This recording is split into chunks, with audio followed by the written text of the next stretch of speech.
Cold calling. Is it really sales or is it marketing?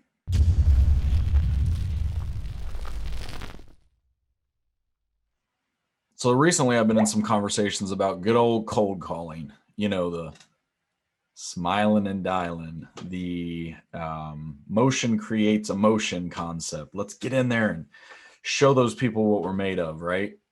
This is also where a lot of salespeople cut their teeth, and I'm absolutely an advocate for new salespeople getting on the phone and just running down a call list. I think it's a great way to learn how to handle objections, how to use your personality to get through to somebody, a human to human connection. And I also think it's a really, really good way for salespeople to get burned out on their jobs. So I'm conflicted here. My perspective has it as a marketing endeavor for the organization rather than a sales process for the human that is trying to close deals. Yes, you can close deals, right? We get like a metric out of it. If you call 100 people, 10 of them are going to get on the phone with you. And at some point, one of those 10 will probably lead to an opportunity.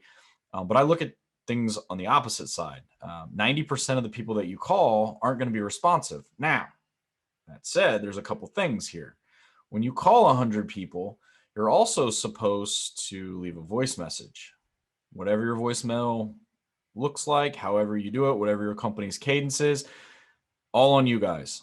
But if you're using the call method, leave a voice message, and then follow up with an email there shortly after, could be a canned email, it could be one that you make up, a little sentence every time for. You should be touching them a few different times. The phone should ring, the voicemail should happen, likely to check it, who knows, then the email should go out to them. Now, there's a couple more things that we could do here if we were on a cold calling block. You could include the same list in an ad campaign on LinkedIn, and you could call, voicemail, send out an email, and then look them up on LinkedIn to follow up with later. If your CRM has a place for LinkedIn profile in there, it streamlines the entire workflow as you work a list down over a year's time. That's pretty cool. Now, there's another piece to this.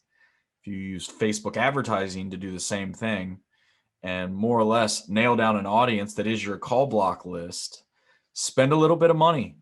You'll probably spend less than $100 to advertise to them. You reach out, you say, hey, I tried to call you. Hey, I left you a voice message. Hey, I tried to get you on email.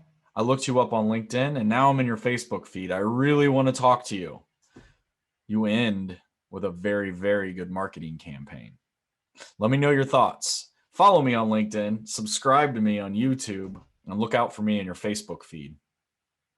I'm Mark Perrone with Rethink Revenue, where we discover, disrupt, and rethink the way business is done today. Good fortune.